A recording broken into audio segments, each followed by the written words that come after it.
Hello YouTube.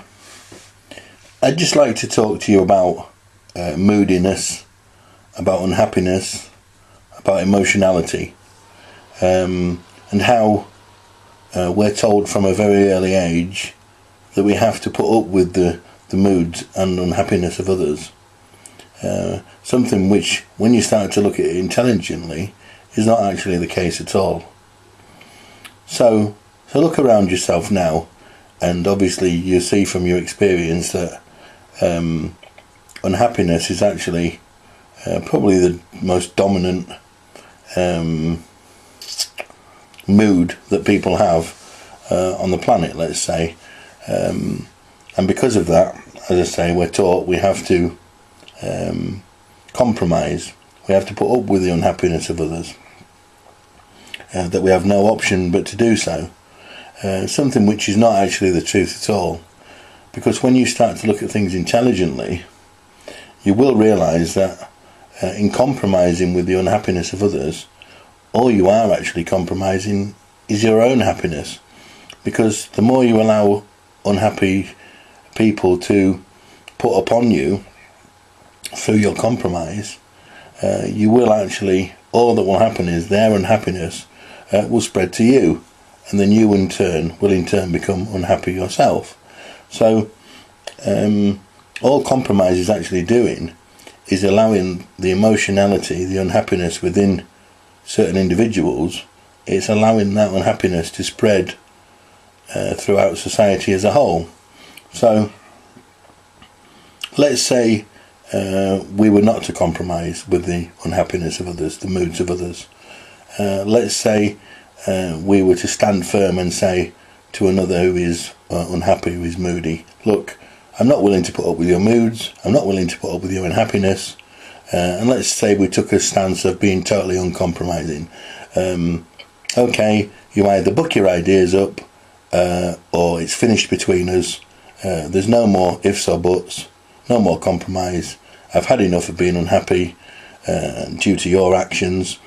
As I say, whether it be a girlfriend, whether it be a wife, a husband, your father, your mother, anyone who makes you unhappy, who attempts to put their emotion upon you, let's say we were to be uncompromising and not put up with it. What would the world be like? It would be a completely different world to the one we live in, wouldn't it? It would be a world in which happiness was actually the dominant state, let's say. Now, to me, there is a distinct difference between unhappiness and happiness. Unhappiness is something that comes and goes, whereas actually our underlying state is one of complete happiness.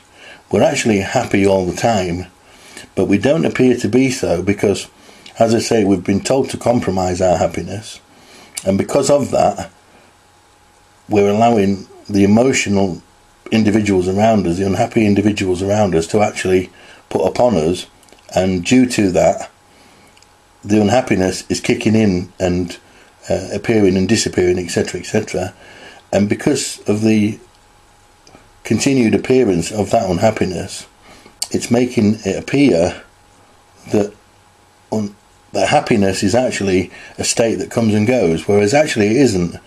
Happiness, our underlying natural state, is one of happiness, and it's only the coming and going of unhappiness, of emotionality, that makes it appear to not be the case. So rather than putting up with the emotionality of others, as you've been told to do from day one, why not try no longer compromising with the unhappiness of others? Why not say, no, I've had enough, I'm not willing to put up with this any longer? Why not stand firm, and in doing so set an example, and hopefully through that uncompromising stance our world could be changed. It only takes a few individuals to change things to begin with. I am not willing to put up with the unhappiness of others in any way or form. with the moodiness of people at work, with my family members, etc., etc.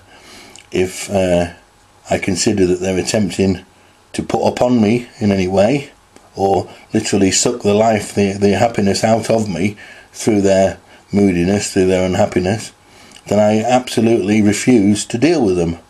And I make that very clear, that until they change their ways and stop doing what they're doing, I'm not willing to deal with them. So why not try that? And maybe you'll realise in time that the only reason you've become unhappy yourself is because you've allowed others to make you so.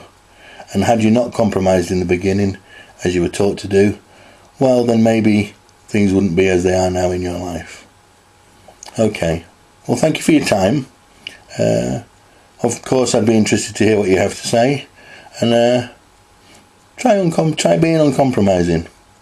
Give up compromise, because as I say, all you can compromise is your happiness, and the more you compromise, the more unhappy you become. Okay, bye bye.